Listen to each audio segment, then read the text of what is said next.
할렐루야. 이번 주도 평안하게 잘 지내고 계십니까? 네, 잘 지내고 계시죠? 코로나가 발생한 지 벌써 근 2년 정도 되어 갑니다. 그래서 어느 정도 안정되지 않을까라고 예상은 했는데 또 이게 안정되기는커녕 오히려 새로운 변종으로 인하여서 전 세계가 어려움과 걱정을 하고 있습니다.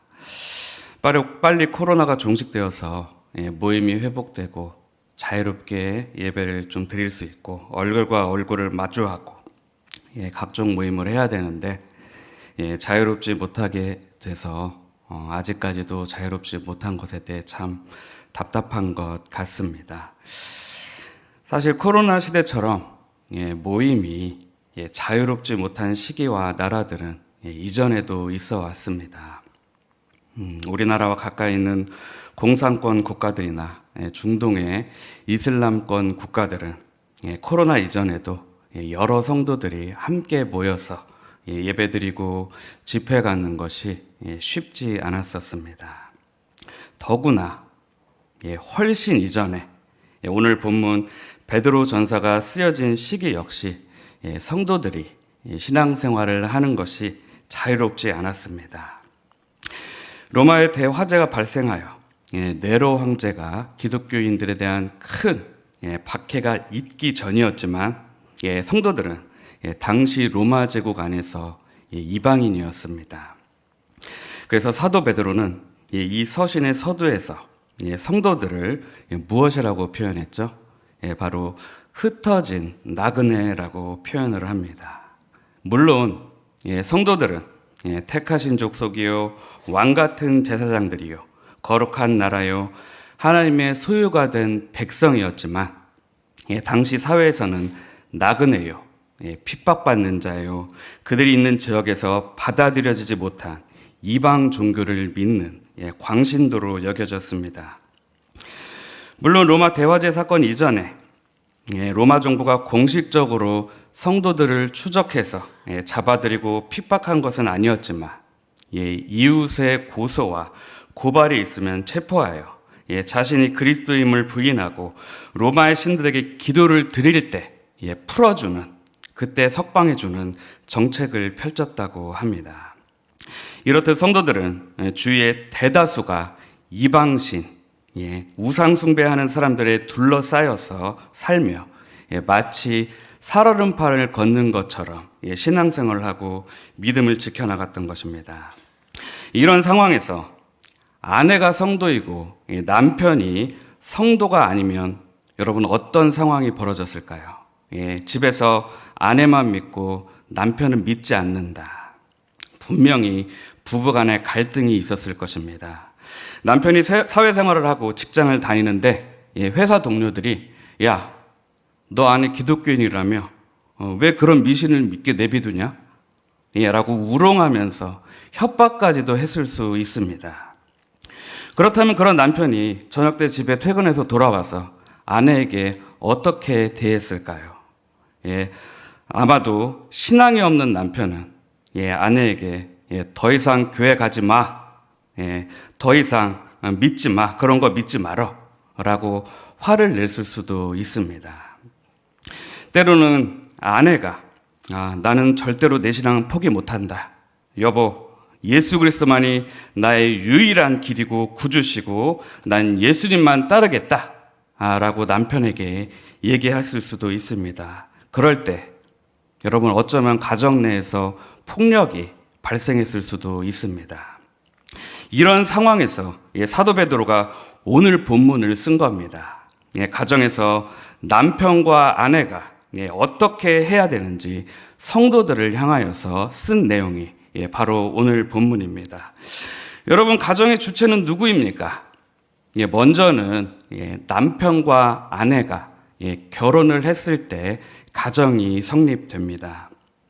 하나님께서는 이 세상을 창조하시고 이스라엘과 교회를 세우시기 이전부터 이미 먼저 가정을 세우셨습니다. 창세기 2장을 보면요. 하나님께서 아담을 창조하시고 에덴 동산을 경작하며 지키게 하시며 한 가지 명령을 하십니다.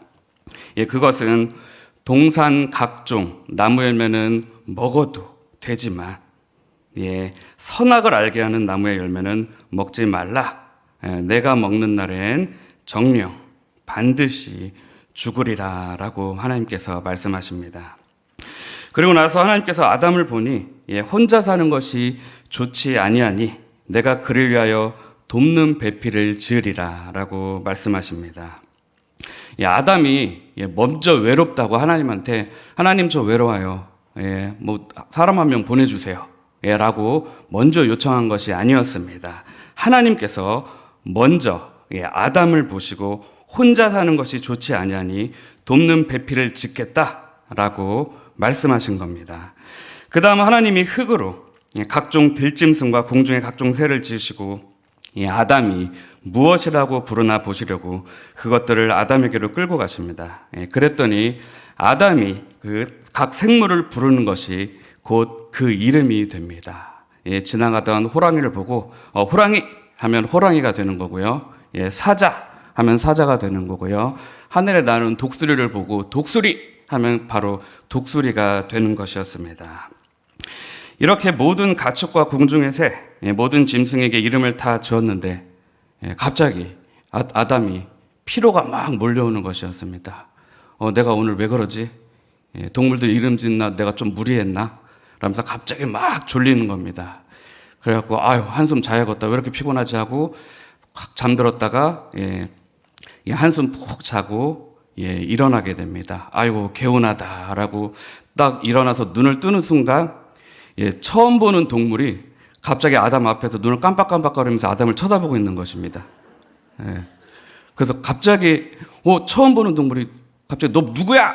이렇게 갑자기 아마 아담도 당황스러울 것이었습니다. 이 세상에 동물의 이름을 다 지우고 갑자기 좀 피곤해서 한숨 자고 일어났는데 처음 보는 동물이 갑자기 나타난 겁니다. 그래서 또 자세히 보니까 다른 동물이랑은 좀 틀린 거예요. 보니까 자기랑 좀 비슷하게 생겼는데 또 어딘가 좀 틀려. 다르게 생겼어요.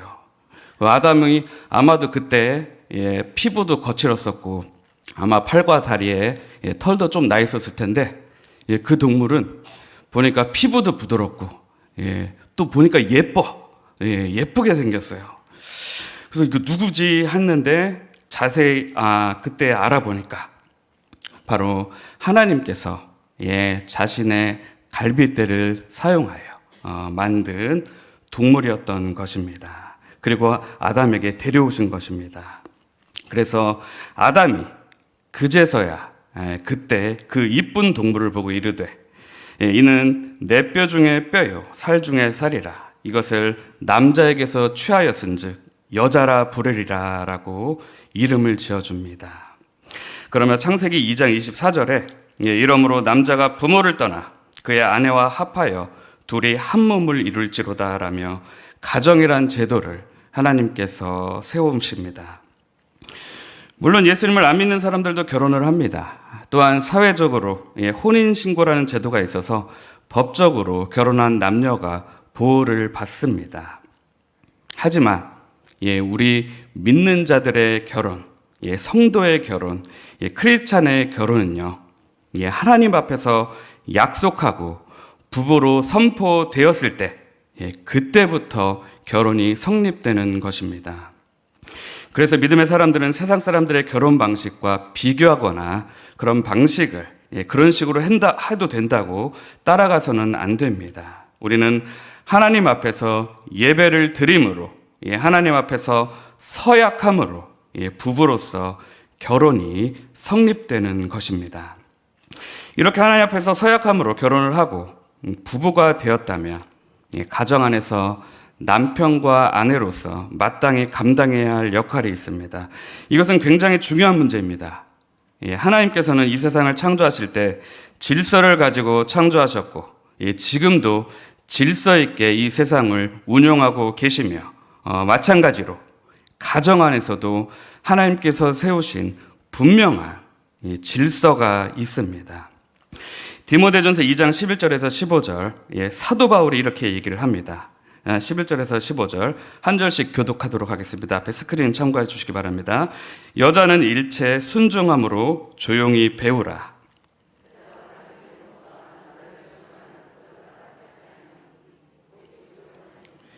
이는 아담이 먼저 지음을 받고 하와가 그 후며. 15절 같이 읽겠습니다. 그러나 여자들이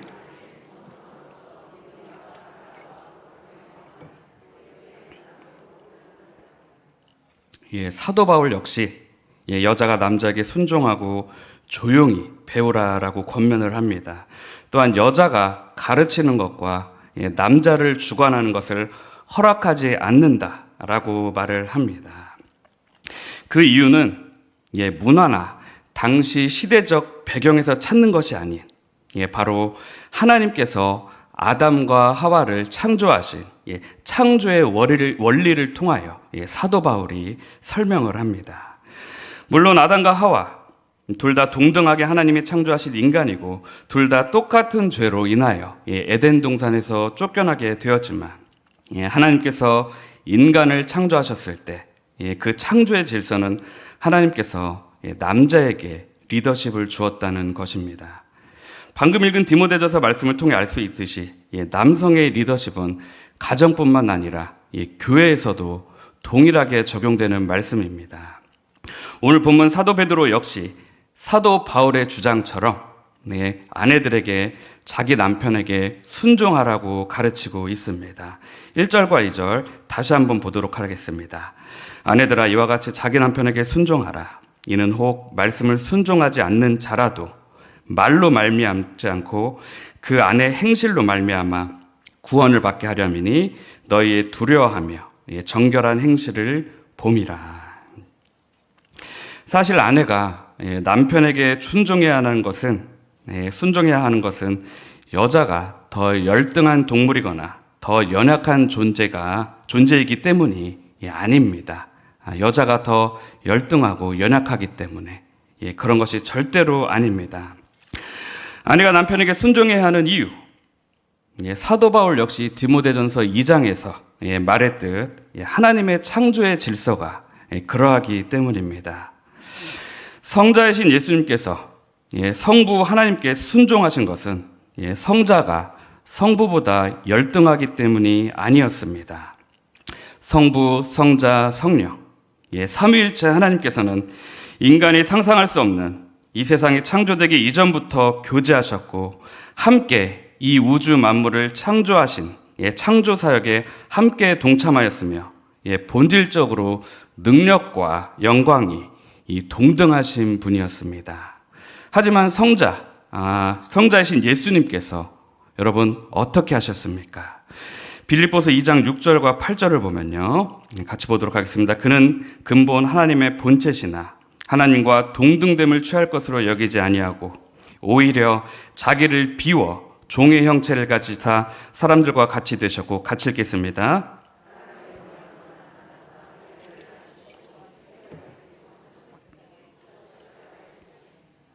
빌립보서 2장 6절에서 8절 뭐라고 말씀하고 있죠? 근본 하나님의 본체시나 하나님과 동등됨을 취할 것으로 여기지 아니하시고 본인이 창조한 피조물인 인간의 형체로 이 땅에 오셔서 십자가에 죽기까지 성부 하나님께 순종하셨다라는 것입니다. 마찬가지로 아내가 남편보다 못하기 때문에, 여자가 남자보다 열등하기 때문에 순종해야 하는 것이 아닙니다. 예수님께서는 하나님 아버지의 우주적인 뜻과 섭리를 이루시기 위해서 순종하셨습니다. 마찬가지로 아내도 남편을 머리로 세우신 하나님의 섭리에 따라 가정의 행복과 평안을 위해서, 남편을 돕기 위해서 배필로 순종해야 하는 것입니다. 아까 봤던 창세기 2장에서 하나님께서 여자를 남자에 돕는 배필로 창조하셨다고 분명하게 기록되어 있습니다. 아내의 역할은 돕는 것입니다. 이것은 오늘날에도 우리의 각 가정에 적용되어야 하는 말씀입니다. 하나님께서 각 가정에 돕는 배필, 천사를 보내주셨는데 바로 그 천사가 바로 아내입니다. 그러므로 남편은 아내를 보고 하나님께서 보내신 천사로 여기고 아내 역시 스스로 자기 가정을 위해 하나님으로부터 보냄받은 천사임을 깨달아야 합니다. 그렇기 때문에 한 가정에서 아내의 매력은 배필로서의 모습, 돕는 자세 속에 있습니다. 돈을 잘 벌고 언변에 능하고 사회적 지위에 아내의 매력이 있는 것이 아닙니다. 남편이 신앙적으로 잘 성장할 수 있고 잘 설 수 있고 자녀들을 믿음으로 잘 양육하며 어머니의 따뜻한 사랑을 보이고 가정에서 하나님의 사랑을 보여주는 그런 천사의 모습을 할 때 진정한 아내로서의 역할을 하게 되는 것입니다. 사실 하나님께서는 여러 가지 방법으로 우리 믿음의 성도들을 돌보고 이끄십니다. 하지만 하나님께서 주시는 가장 실제적인 도움은 가정의 천사인 아내, 엄마를 통해 이루어집니다. 남편이 신앙적으로 잘 설 수 있고 자녀들이 축복받고 잘 자랄 수 있는 비결, 바로 기도하는 아내, 나를 위해서 눈물을 흘리는 엄마가 있기 때문입니다. 그래서 하나님께서는 아내들을 각 가정의 천사로 보내시면서 돕는 사명을 맡기셨습니다. 겉으로는 남자 중심적으로 세상이 돌아가고 가정이 돌아가는 것처럼 보이지만 남편은요 아내 없이 못 살고 역사적으로 훌륭한 왕, 훌륭한 국가지도자, 훌륭한 목사님 옆에는 항상 훌륭한 아내가 있었습니다. 남자 혼자 절대로 훌륭한 일과 하나님의 위대한 사역을 감당할 수 없습니다. 오늘 본문으로 다시 돌아와서 서두에서 말씀드렸듯이 베드로 전서가 쓰여질 당시 많은 성도들은 주위 이교도 이웃들이 신고는 하지 않을지 두려움 속에서 생활하고 있었습니다. 특별히 남편은 믿지 않고 아내만 믿을 때 종교 문제, 신앙의 문제가 부부의 불화를 일으키는 요인이 될 수 있었습니다. 이런 상황일지라도 사도 베드로는 아내들에게 어떻게 하라고 조언합니까? 방금 읽었던 1절, 2절 말씀처럼 혹 말씀을 순종하지 않는 남편이라도 말로 말미암지 않고 그 아내의 행실로 말미암아 구원을 받게 하려 함이니 너희의 두려워하며 정결한 행실을 봄이라라고 말씀합니다. 가족을 전도하는 것은 정말 어려운 일입니다. 아무리 좋은 말로 복음을 전한다 할지라도 가족이 복음을 받아들이게 하는 것은 정말 힘든 일입니다. 하지만 아내의 행실로 말미암아 남편이 예수 그리스도를 받아들이도록 하라는 것, 또한 아내가 하나님을 경외하며 정결하게 사는 모습을 통해 남편을 전도하는 것, 이것이 바로 사도 베드로가 당시 믿는 아내들과 현재 우리들에게도 동일하게 권면하는 말씀이며 바로 이것이 이 아내들이 가장 우선적으로 해야 할 영적인 살림입니다. 안 믿는 남편과 같이 사는 아내는 항상 나는 이 가정에 파송된 선교사다, 나는 이 가정의 천사이다 라는 의식을 가져야 합니다. 계속해서 3절과 4절 보도록 하겠습니다. 3절, 4절 같이 읽어볼까요? 너희의 단장은 머리를 꾸미고 금을 차고 아름다운 옷을 입는 외모로 하지 말고 오직 마음에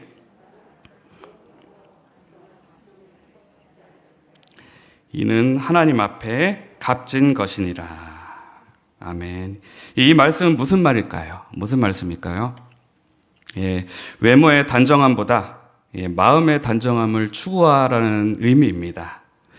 이 여성으로서 외모를 단정하게 하고 예쁘게 꾸미는 것은 당연하고 자연스러운 일입니다. 이처럼 마음을 가꾸는 일 역시 당연하고 자연스럽게 하라는 것입니다. 사무엘상 16장 7절에 보면요, 내가 보는 것은 사람과 같지 아니하니 사람은 외모를 보거니와 나 여호와는 중심을 보느니라 하시더라 라는 말씀이 있습니다. 우리에게 너무나 익숙한 말씀이죠. 하나님께서 사람을 찾습니다. 복음 전파를 위해, 그의 나라를 위해 하나님께서는 사람을 찾으십니다. 그러나 하나님이 보는 눈과 사람의 눈은 다릅니다. 하나님은 사람의 외모를 보지 아니하시고 사람의 마음에 중심을 보시는 분이십니다.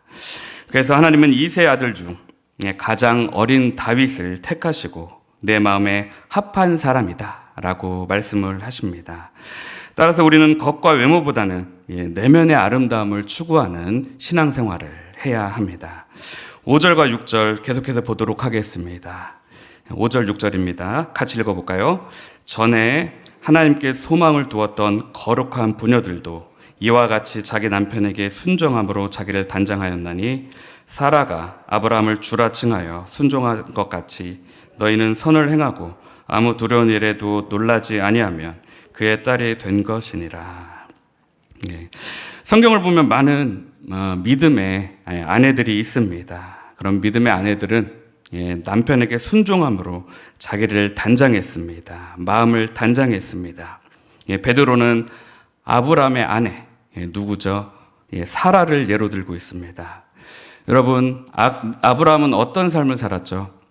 나그네 삶을 살았습니다. 갈대아 우르를 떠난 이후 아브라함은 한 곳에서 정착해서 산 것이 아닌 여기저기 떠돌이 생활을 했습니다.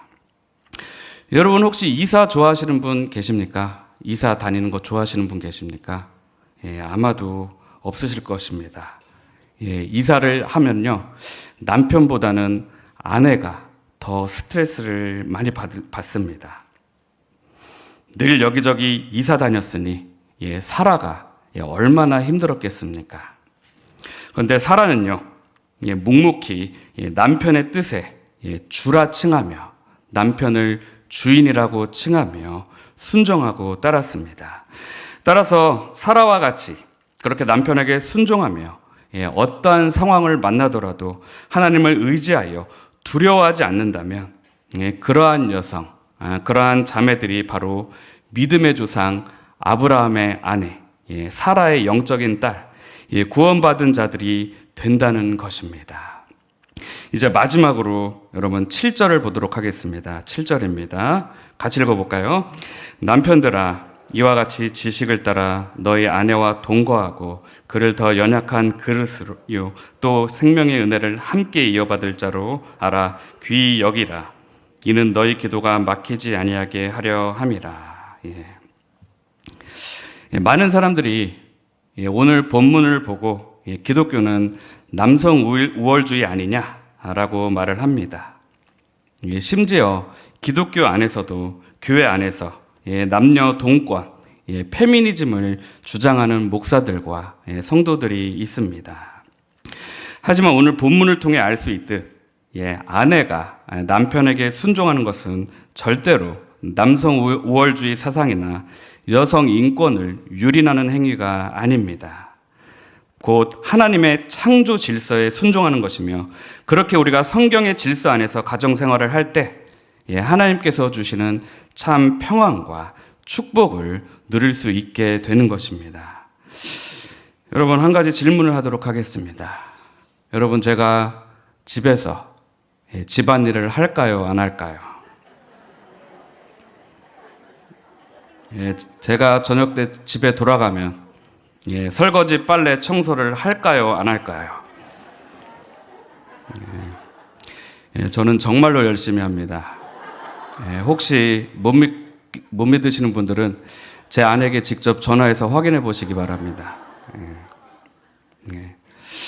7절 말씀처럼 우리는 정말로 하나님 말씀에 따라 제 아내와 함께 살고 연약한 존재로 제가 도와주고 보호해주고 저와 동일하게 영생의 은총을 받을 자로서 저는 정말로 아내를 귀하게 여기고 살고 있습니다. 또한 이렇게 살 때 기도가 막히지 아니한다라고 분명하게 말씀하고 있습니다. 즉 하나님께서 이렇게 살 때 내 기도를 들으시고 나와 함께 하신다라고 말씀하시는 것입니다. 정말로 남녀 평등주의 혹은 남녀 동권주의자들은요, 남녀의 차이를 무시하고 남자나 여자나 평등하니 똑같이 해야 한다라고 주장을 합니다. 하지만 예를 들어서 여러분, 공사판에서 엄청나게 무거운 벽돌을 나를 때 남자랑 여자랑 평등하니 여자들도 남자들처럼 동일한 양의 벽돌을 날라라 라고 하면 예, 그것이 평등이고 동권입니까? 여성과 남성이 평등하니 예, 스포츠에서 동일하게 남녀가 경기에서 우열을 가려야 하고 동일하게 경기를 해서 금은 동메달을 줘야 한다라고 주장한다면 예, 그것이 남녀 평등이고 그것이 남녀 동권입니까? 저는 매년 선교 바자회 때 예, 권사님들께서 예, 바자회 물건을 날라야 하는데 예, 목사님이 힘이 세니까 예, 도와주셔야 한다라고 하면요, 예, 저는 기꺼이 도와드립니다. 만약에 예, 남자가 여자가 평등하니까 뭐 권사님이 직접 나르세요. 왜 저한테 시키십니까? 라고 말한다면 예, 그것이 여러분 평등입니까? 하나님께서는요, 분명하게 남자와 여자를 예, 구분해서 창조하셨습니다. 예, 또한 남자와 여자에게 맞게 각각의 사명을 주셨습니다. 예, 특별히 여자를 남자를 돕는 배필로 창조하셨습니다. 또한 여자는 연약한 존재이기에 예, 남편이 당연히 도와주고 보호해주고 사랑해야 합니다. 예, 아내가 연약한 존재이기에 남편의 보호를 받아야 하는 것처럼 예, 남편 역시 하나님께서 세운 리더이기에 예, 아내로부터 존경받고 예, 아내로부터 예, 순종함을 받아야 하는 것입니다. 그럴 때 예, 서로 위하고 서로 사랑하고 예, 온전한 가정과 부부가 될 수 있는 것입니다. 말씀을 마무리하겠습니다. 예, 사랑하는 성도 여러분, 예, 가정의 주체는 누구죠? 예, 남편과 아내입니다. 예, 남편과 아내가 서로 하나님 말씀에 합당하게 살아간다면 예, 우리의 가정은 복되고 행복한 가정이 될 줄 믿습니다. 특별히 하나님께서 설사 믿지 않는 남편을 나에게 주셨을지라도 예, 순종하라라고 명령하십니다. 예, 남편에게 권위가 있음을 말씀하십니다. 하지만 남편 역시 예, 아내를 더 연약한 그릇이요 또 생명의 은혜를 함께 이어받을 자로 알아서 귀하게 여겨야 합니다. 또한 남편을 올바로 세우고 자녀를 잘 양육하기 위해서는 예, 기도하는 아내, 우리 자녀들 위해서 눈물을 흘리는 엄마가 될 때 예, 그러한 가정은 하나님의 큰 축복을 받는 가정이 될 것입니다. 오늘 말씀을 기억하고 예, 남편과 아내 서로 말씀에 순종하고 사랑함으로 예, 행복한 가정을 만들어 그러한 행복한 부부가 될 수 있기를 예수님의 이름으로 축원합니다.